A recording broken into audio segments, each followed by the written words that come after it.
RADIANCE-HTN-SOLO was a trial that was conducted to determine whether renal denervation could be efficacious in lowering blood pressure versus a sham control. So that was the key question we wanted to answer. The data I presented today is follow-up out to 6 months, which has some other interesting facets of it.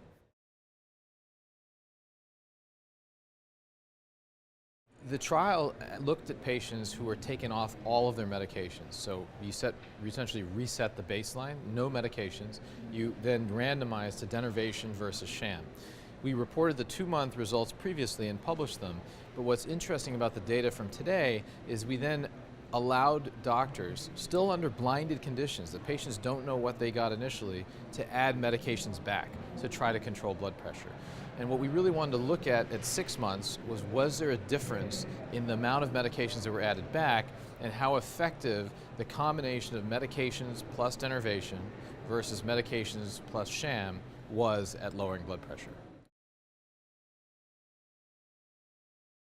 Key findings and take-home messages were that at 6 months, renal denervation compared to sham could lower the number of prescribed blood pressure medications while maintaining durability with respect to lower blood pressure as a whole.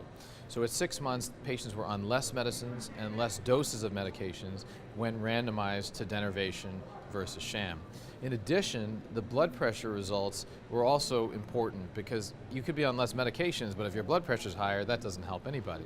But in the denervation arm, the blood pressures were numerically lower, and if you actually adjust for the fact that they were on less medications, the blood pressures remain lower with denervation compared to sham.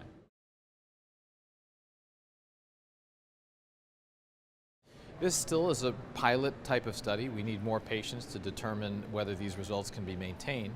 But the key point is that at 6 months, we have now shown that denervation plus medications can hopefully effectively control blood pressure better than sham plus medications.